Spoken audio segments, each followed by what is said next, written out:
What's up, Internet? Welcome back to Citizen Sleeper 2. And the last episode, we did one of our assumedly last contracts, and now we're going to head back to Darkside. Here we go. Bliss has been in touch, Sleeper. Seraphin turns and looks over his shoulder as soon as you enter the cockpit. He's sitting in the pilot's seat, running diagnostics on the console. They say they're ready for the reboot. Did they say anything else? You know Bliss. Seraphin rolls his eyes a little. They worry. Also, terrible rolls. What the hell? He turns fully in his seat. How are you feeling? Rough. Seraphin nods but doesn't answer. He seems to be thinking about something. I know the reboot needs to happen. Seraphin speaks slowly, carefully. And I know the risks. I could see all that. But I also know what happened last time. He pauses, and I don't want you to forget again, to lose all this. He gestures around the cockpit. Everything we've done. That won't happen. Can you really say that, though? Seraphin meets your eye. If you wake up without your memories again... I'm not trying to scare you, I just need to say that if this reboot doesn't go how we want, I'll miss you. I'll miss all this. I will too. If you remember. Seraphin laughs shakily at his own joke. Seraphin turns back to his pilot console. Whenever you're ready, we can go to Flicker Row, to Bliss. Seraphin pokes at the console in front of him. If you have things you want to wrap up first, I understand. I would too. Here. Seraphin tosses an object across the cockpit and you catch it out of the air. Take that with you when you go to Bliss. It's good luck. You open your hand and see a familiar metal disc, a coin. Its engraving rubbed away to little more than a vague shape and sign. Tala gave it to me. Now it's yours. You can't run from this forever, okay? He glances over his shoulder and smiles. We've done enough running anyway. He turns back to the console and returns to the diagnostics. You leave the cockpit and run a hand along the ribbed metal wall of the passage outside. Is it really possible that you could forget all this? All these layers of memory, of experience? Perhaps you can put it off a little longer, take another tour around the belt, tie up loose ends, or perhaps you've had enough of that. Why try to escape the inevitable? You try to recall how it felt when you awoke after Lane interrupted the first reboot. Even that is fading into a hazy memory, told by an unreliable narrator. Maybe this is just the next step then, one of thousands that put you here, and the first of the thousands more that will take you onward. You come out of your thoughts still unsure, still aware that the decision of when you take that step ultimately rests with you. There's not much to celebrate on your return from the remains of Hexport, but you're glad to be back here all the same. There's something surprising in that. Darkside as a haven, not a prison. The slowly occurring idea of this overgrown city as a home. As you've seen in Hexport, stability cannot be taken for granted, not anywhere in the belt, but Darkside has a solidity in life that feels like it might endure. Cadet catches up with you. We need to talk. She looks around, but not here. Come. I have something I want to show you. Cadet leads you deep into the heart of Darkside, through quiet corridors and bustling streets, on paths you didn't know existed. As you glide after her, the station seems to grow in your mind, its possibilities multiplied by the routes that pass through it. Just through here. Cadet leads you across a covered bridge, the view on either side looking down caverns of lit units. This close to the center of Darkside, the air is warm, and the passages are quiet. Here. Cadet smiles. This is the place. She points at a low and wide entrance, with storage racks inside. Next door is a smaller unit, with a window looking out to the passage. It seems like a workshop, perhaps abandoned or never finished. It's dusty and dark. I've been keeping an eye on it. It's abandoned. She glides inside and slaps a wall pad. Lights flicker on, illuminating a constellation of dust. She floats in the glittering specks. Why bring me here? When we've been on Darkside, I've been coming out here. I just happened across it, but I knew when I found it. I want to start again, Sleeper. She knocks on a metal wall, and this is where I'm going to make that start. What we saw in Hexport, what's left of it, just confirmed it to me. We can't stop Stanitstat, as much as we can't stop the war. She runs a finger along the storage racks. What we have what? The drive? Our suspicions? Stanitstat is vast. How could we pin this to them, even if we wanted to? She looks over the workshop. I don't want to think about it anymore. I want to start again. I want to work, to ride my bike and courier packages till I fall into my bed at the end of the day with nothing left. Cadet picks up an old corroded tool from the racks. I want to build something here, in spite of everything, in spite of the fact that they could take it all away, because that's the point. To go on living without conceding, to go on building, or trying to build, something where we can find it. That's why I brought you here to understand, so you'd know why I'm letting all this go. I understand. You could do the same, you know. Cadet frowns. We don't have to beat ourselves senseless against the truth. My old life is gone. Clearing my name on the far spindle doesn't matter. The spindle jacks will have forgotten me. But this place? Cadet smiles. Doesn't know me at all. You know where the drive is, what it contains. You know what happened in Hexport. Cadet's eyes shine in the workshop lights. Take it from me. It's yours now. I can't carry this anymore. I will. She nods. Thank you. My travels are over. If you need to find me, I'll be here. Thank you for all you've done. I hope you can understand why I need to do this. She turns and disappears deeper into the workshop. You cross the bridge again, dark side glowing on all sides. You think of the drive, buried deep in some compartment within the Scatteryard's hub, filled with data worth destroying a station over. It's yours now. But you wonder as you cross back through the city, your mind racing, how can all this end well? Alright, I'm assuming that Cadet has now left our... Yeah, Cadet has left the party. Wow, that's kind of crazy. Okay, Cadet's careers. Cadet is busy setting up her new courier service and trying to forget the path that brought her here. Wow, okay, so we still have 4 days. Maybe we leave and come back. So I don't know how much I can actually do with my roles here. Maybe we just try to...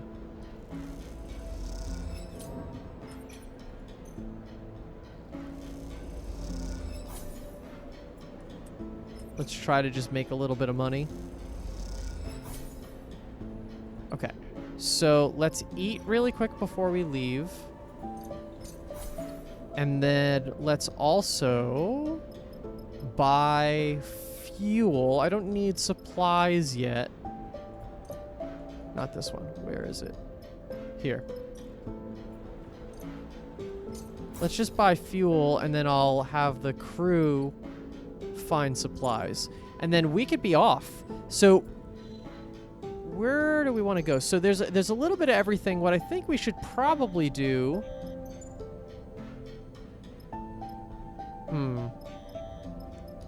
We definitely have to go to the Scatteryard, so let's do that first.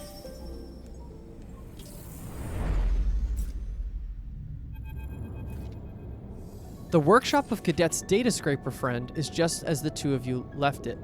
You remember the cycles you and Cadet spent in here, poring over that dark data, the strange fragments of the drone mines, protests seeded among the cold code. You find the drive where Cadet told you it would be, in a compartment under the padding of a bunk lined with the thick shielding that makes its contents undetectable. As you pull the drive out, the metal cold on your hands, you have a sudden urge to smash it to pieces, this object which escaped Hexport when so many others didn't. When Senate Stat, and when it was Senate Stat, you're sure of that now, decided to cover up what they'd done, they first made sure that this drive would get out, and that it would pass to the far spindle and then onward. But something went wrong, some miscommunication or mistake. That's all it was, a tiny slip and it all fell apart. Now the drive is in your hands instead.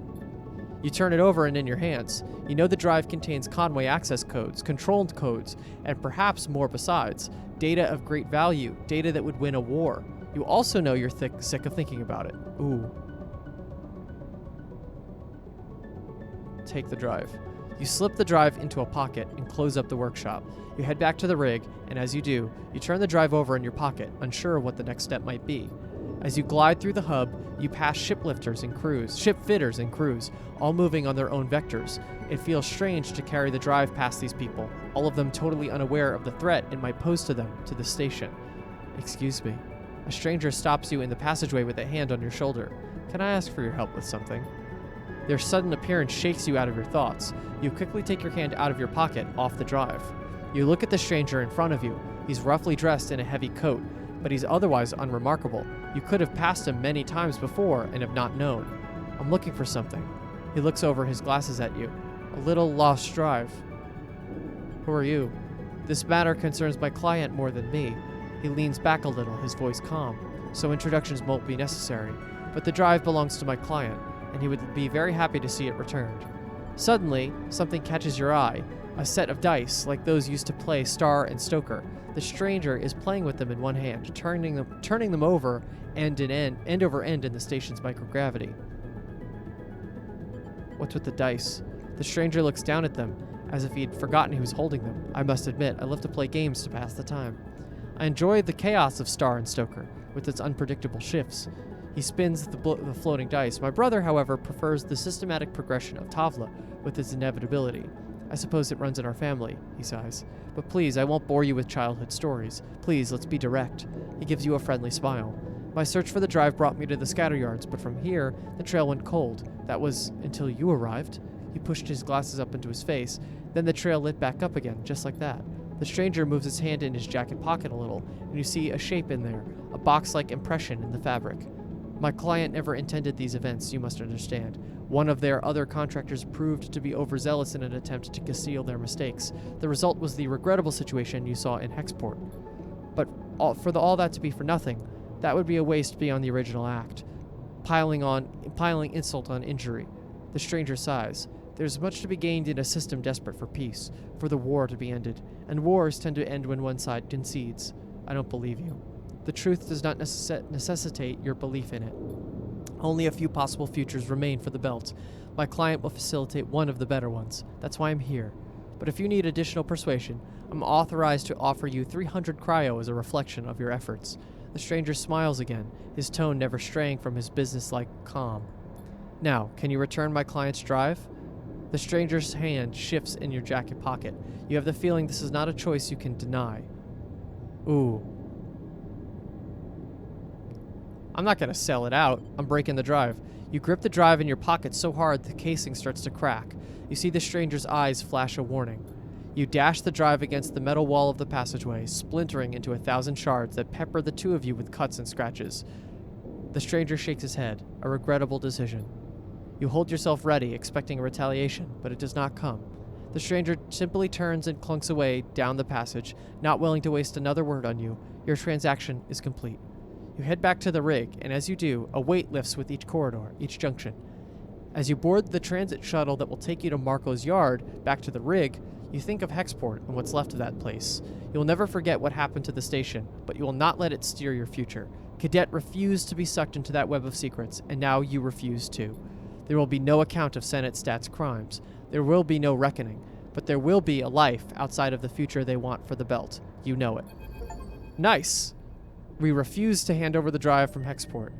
Sleeper! Surya booms as he meets you inside his yard. I couldn't be happier to see you. Tell me, did you find inspiration out there in our belt? He grins widely. I did. Let me see your work. He holds a hand out and you pass him the color slate. Lovely. He scrolls through the sketches. I will pass your designs on to my crews, where they will build on them. Surya gestures to the yard. They are the best ship fitters in all the belt, as you know. If you come to the yard and speak with them, you may choose whichever design you desire. Surya squints at the slate. This hollow drawing is quite interesting.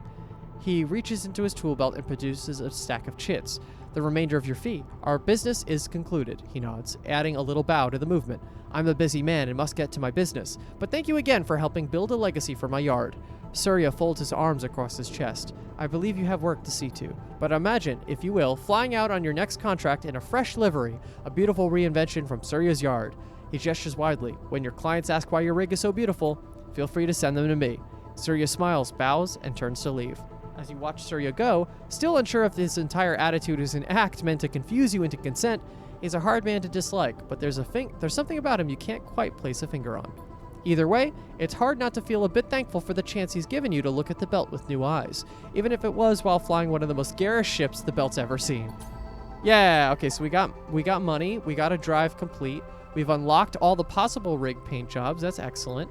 That is here.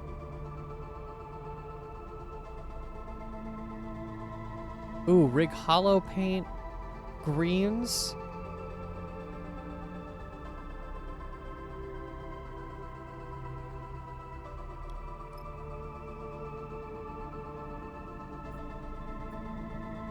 A strong graphic look. Let's try that.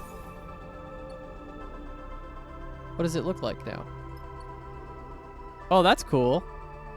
And then how about, I mean, we have the money to burn. Let's see what the...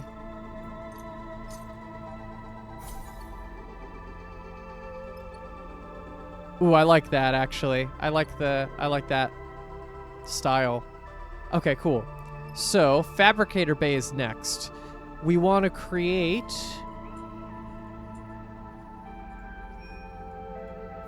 engine components, right? So we're here. How many do we need though? You hand over your chits as they take you to a free bay and show you the engine component fabricator. It's an intimidating machine. Oh, hello. Okay.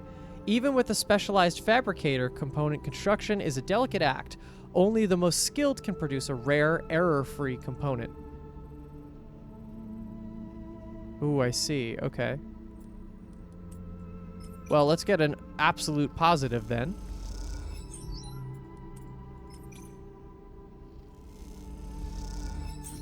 Nice.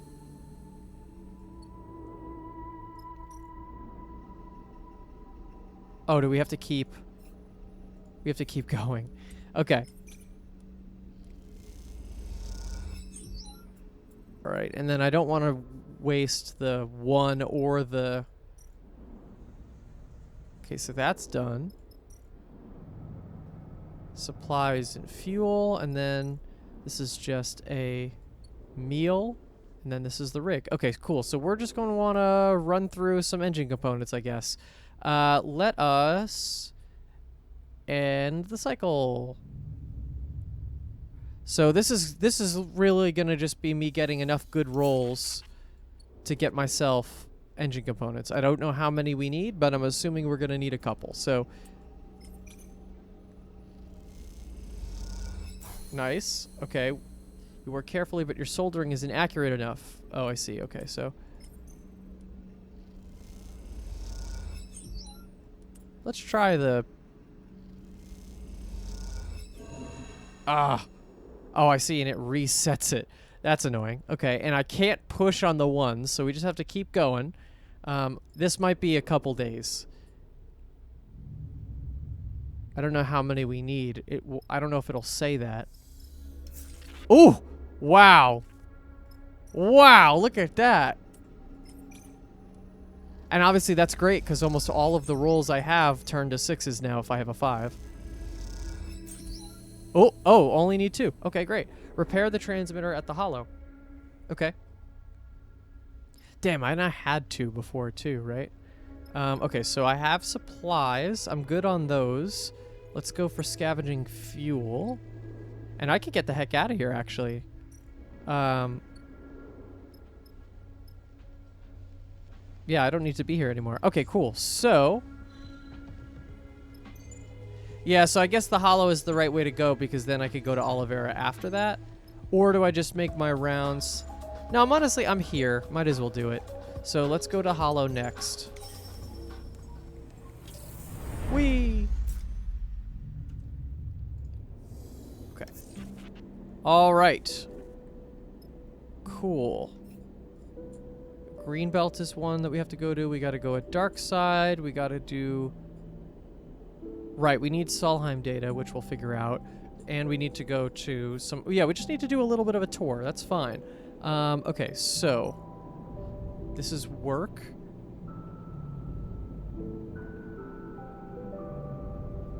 Yeah, we should not obviously sell Solheim data. That would not be a good idea. There we go. Okay, so...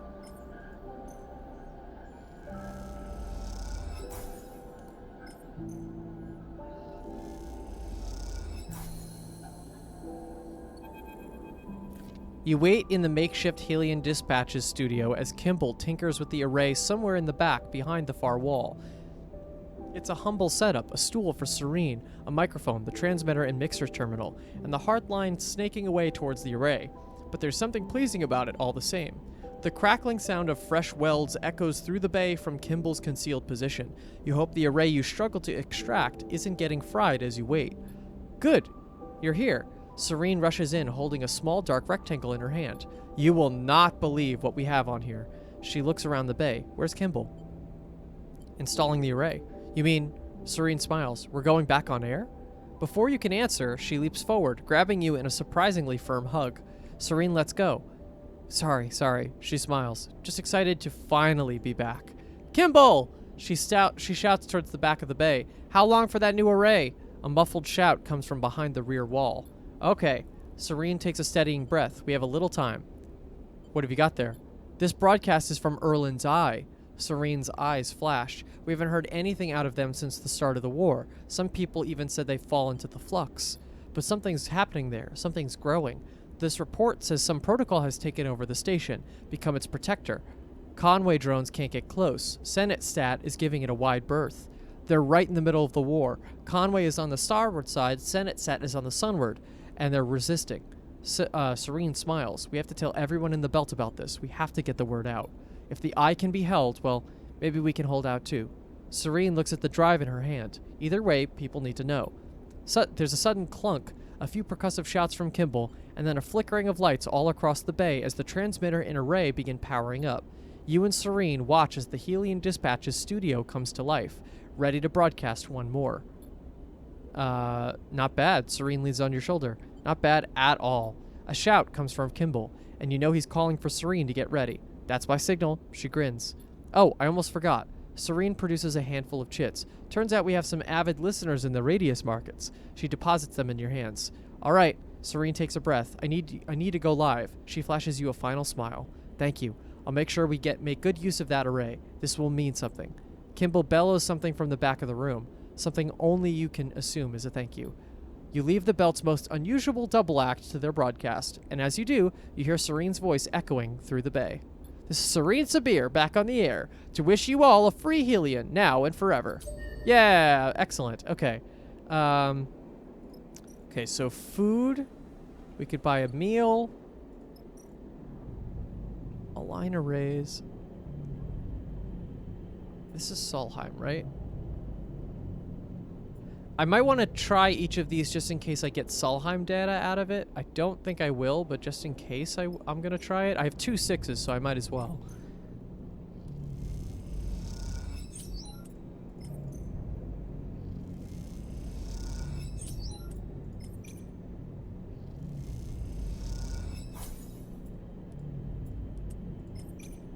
Okay, and... Alright, that's fine. And then we have so much money now. We're at the end game world where money is kind of not an object. It is, but it's not really. Okay, so Solheim data is something we still need. Let's go to Oliveira. Oh, and we're out of fuel, so hold on. Let's go and fuel up.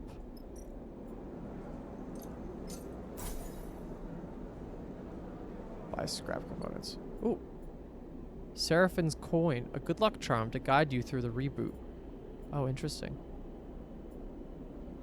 I don't know if I fully clocked that that was something I had. All right, let's go to Oliveira.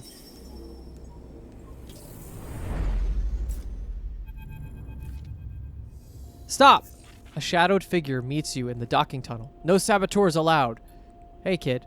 Seraphin glides forward and ruffles through the figure's hair. Still playing sheriff? Nah, just bored. Xander grins. What are you two doing here? He glides alongside you and Seraphin as you drift through the tunnel. None of your business. Seraphin pushes past. No offense, kid, but you aren't actually the sheriff around here. You pass through the familiar doors and back into Oliveira, a surprisingly pleasant feeling. Oddly, like coming home. You came! Cadence is there in the docking concourse waiting to greet you. I'm impressed. Seraphin's face immediately erupts into an uncontainable smile. Cadence. He turns to you. You two remember each other, right? Sleeper saved the colony. Cadence's deadpanned answer seems intended to cover for Seraphin's awkwardness. Yeah, I remember them. The 4 of you descend down through the docking tower together and into Oliveira itself. The colony looks much the same as when you left, though you pick up from Cadence that the changes are coming. Carmen's back with a vengeance in Starkside. Cadence smiles. He's all about expanding and improving the colony, which is why I asked you to come, Sarah. The nickname slips out, but both Cadence and Seraphin clock it and glance at you. As you reach the core of the colony, you see the increased activity. There are more colonists than you remember, and they move back and forth with purpose, carrying crates and tools, the chatter less than usual. We need all the help we can get to sort the place out. Cadence notices you watching the stream of freight and people. Carmen wants to do some kind of event, an anniversary, I think. Honor the founders and all that. Gonna be a big party. Xander grins. Can't wait. So, Cadence looks between you and Seraphin. What do you think? Up for some colony-mandated manual labor? She grins. Seraphin gives you a sideways glance, observing your response carefully. How could you say no? Cute. Okay. So, rig is set to fuel. That's fine. We're good there. Sorting shift. On Oliveira, the colonists all take on useful jobs. Sorting through gathered scrap for useful building materials is one of those jobs. Oh my god, this is a crazy number. Farm stacks. Oh, is all of this part of it? Oh, okay, okay. So I don't have to just use endure, which is great. Got it. Are all of these different? Okay, got it. So I have these 3 to work with. So I have interface, I have engage, and I have endure. So actually, let's do... This one's the danger one is the interface one? Yeah, let's just plus that one up. We have the points, so let's do it. So here we go.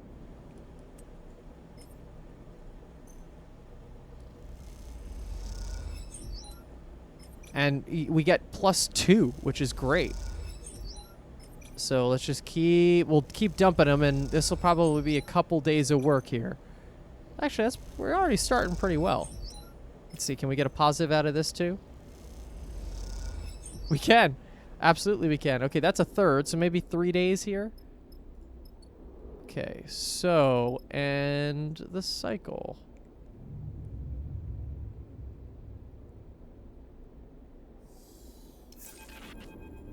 Another flicker in the dark before waking. Oh, no, more glitches.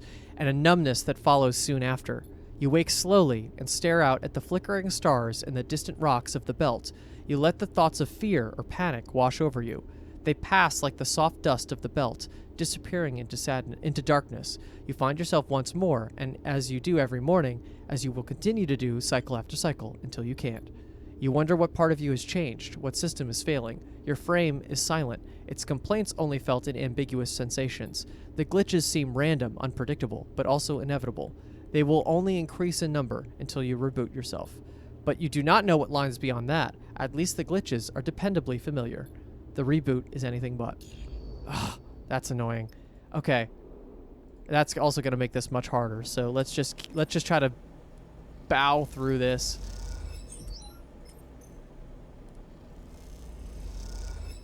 Okay, here we go. And then how many other things do I have to do? So Solheim Dead to the Habpep, reboot at Darkside, Greenbelt, Far Spindle. Those are the two other places I have to go to before I can reboot. Because I have a feeling that credits is the reboot. Ow. Ooh, I'm starving now. I probably should have saved.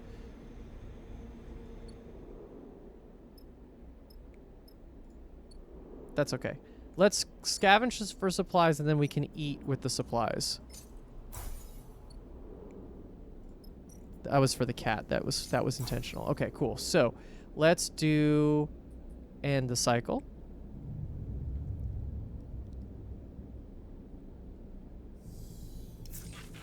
Two glitches now.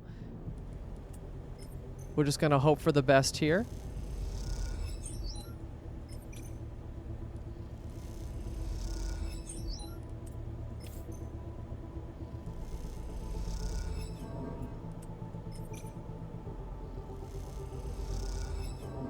Ow.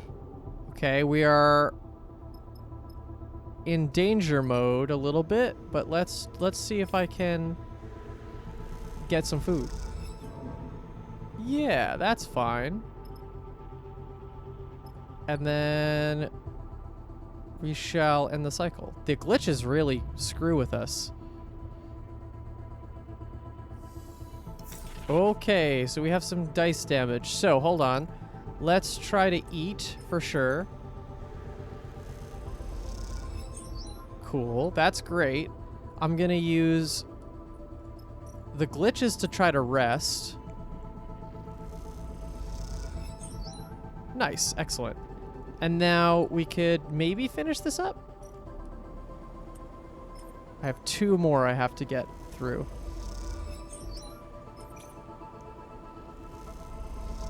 Wonderful. Excellent. The past cycles in Oliveira have been busy enough to take your mind off most things. All the heavy lifting and manual work has been a welcome distraction from the looming specter of the second reboot, and the good mood of the others has been infectious. Seraphin has been almost annoyingly upbeat, his relationship with Cadence the worst kept secret in the colony, but working alongside them, it's hard to ignore their deep feelings for each other. Xander has been happy because he has something new to rib Cadence about, and Seraphim, with his self-serious manner, is an easy target for pranks and teasing. Xander also hasn't been able to stop talking about the party, which he already seems to have decided will be one of the highlights of his youth. But now, finally, the cycle of the party has arrived. The canteen is done up with hanging light strips waving gently in the asteroid's microgravity. The strips themselves salvaged from the emergency lighting of wrecked starships. With the work stopped and all the colonists yet to arrive, you find the reboot filling your mind once again, growing like a shadow. Something on your mind there? The voice takes you by surprise. You turn to see a colonist you haven't met before, an older man in some sort of supportive chair, his hair shot through with gray and his face sallow. You didn't mean to startle you. My apologies. His pale eyes scan you. It just seemed like you might need some company. There's a strange look in his eyes that you can't quite place. He's looking at you like you've met many times before, but you have never seen him before in your life. Looks beautiful, doesn't it? He gestures to the canteen with its hanging lights, his chair propelling him forward with little puffs of air. The young people did such a good job. Warms my heart to see it like this. Never thought this rock could ever be a home. He looks sideways at you. Have you lived here long? Have we met?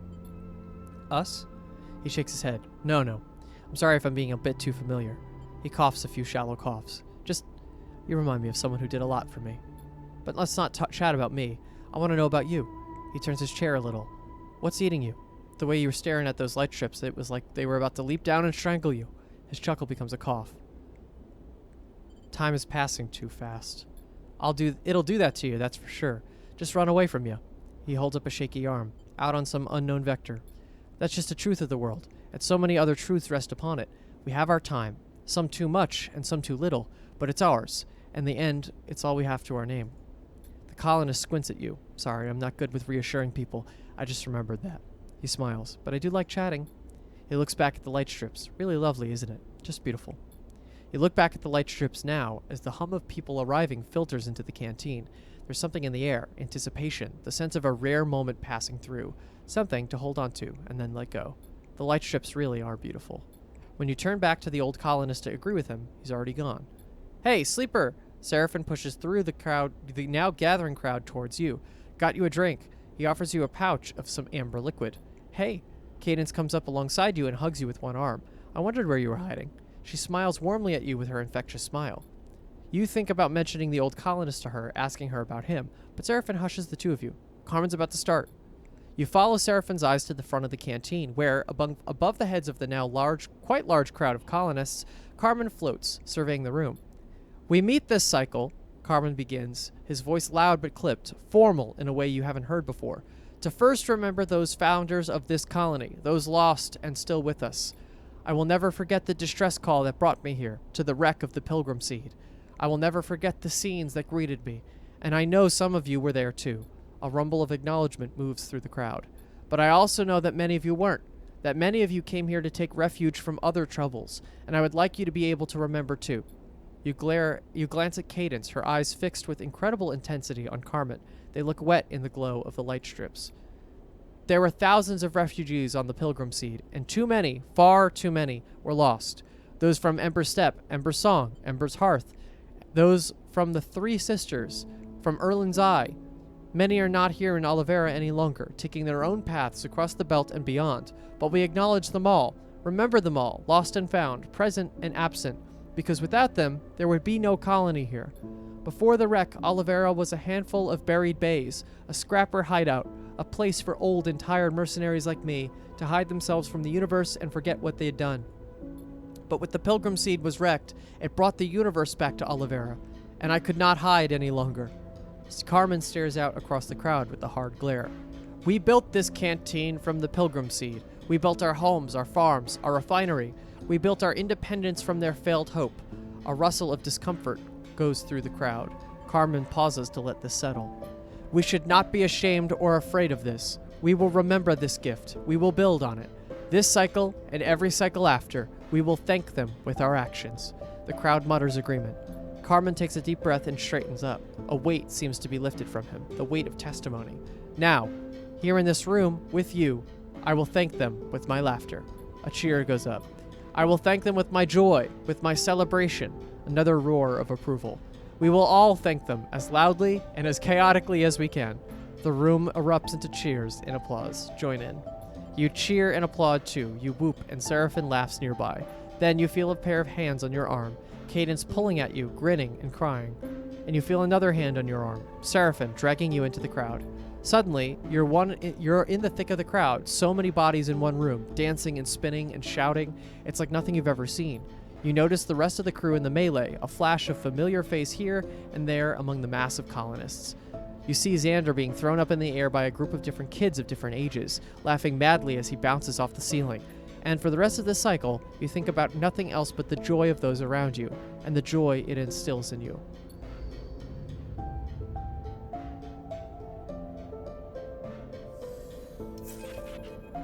You wake up in your berth, the same light that always shines on the belt shining incessantly through the window.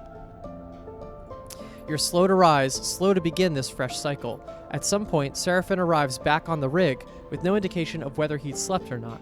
You find him in the cockpit, leaning in the pilot's chair, looking out at the lights of Oliveira and smiling. Good party, he chuckles. Not sure I've seen anything like it. How's Cadence? Seraphim gives you a look. She's great. She loves seeing you let it all go. He smiles. I did too. Seraphim yawns and stretches. So, he sniffs. Oliveira's all fixed up. Colonists are happy. Blah, blah, blah. Where to now? Don't you want to stay? Here? Seraphim shrugs. Still a bit too much of a backwater for my tastes. He grins. Cadence understands. Don't worry. Seraphim pauses a moment, something passing over him that makes him shiver. I heard from Tala. He looks away. Wellspring is still in transition, but the Union Council's taking over. Kirk got what he wanted. The blockade will come down soon, but I'm not sure I'm ready to revisit that place yet. He looks at you and smiles. When I come back to Tala, I want to have something to show for myself, you know? I get it. Family, he shrugs. Maybe once the reboot is done, once the blockade is down, maybe we can visit them. Seraphim takes a breath. We'll get there. Some cycle soon. You aren't sure if Seraphim's trying to convince you or himself. He stretches, shaking off his feelings. For now, though, the belt is ours to explore. Oliveira has filled our fuel tank, so it really is up to you where we go. He gets up. When you are deciding, I'm going to go dig up some breakfast, and he glides out of the cockpit. You take a moment to look out across the tiny lights of Oliveira, dwarfed by the crater and the wreck that sits at its far end. Not bad. Not bad at all, you think. Yep, there's another one. Discover the origin of Oliveira. Oh, interesting. Okay. We can eat, which I probably will do, because otherwise we'll be on our way. Excellent. Okay. All right, so that is the only thing we can do here in Oliveira. We are 2 glitches in, and we have only a couple more things that we want to achieve. So we have to finish the reboot. We have to try to get some Solheim data, but we also have to return to Far Spindle, and we have to return to Greenbelt. We can't go directly to Greenbelt. We can't go directly to anywhere but Scatter Yards again, which is fine. We'll go to Scatter Yards, and then maybe we go... Can you go from... Probably not from Far Spindle to Greenbelt directly. Where is this? This is... I think let's try to head to Far Spindle now. Oh, you can head to Flotsam directly. Just barely, but we don't have the fuel for it, so we'll have to get fuel after this. So confirm the vector. Okay. Yeah, we're running out of stuff. Let's fill our supplies. I don't think there's anything else I could do here. So we filled our supplies. I'm gonna call it here. I think there's a chance that the next episode is the last one. But there's only one way to find out. We'll catch you on the next one. Please give this video a like if you liked it, subscribe, and we'll see you then.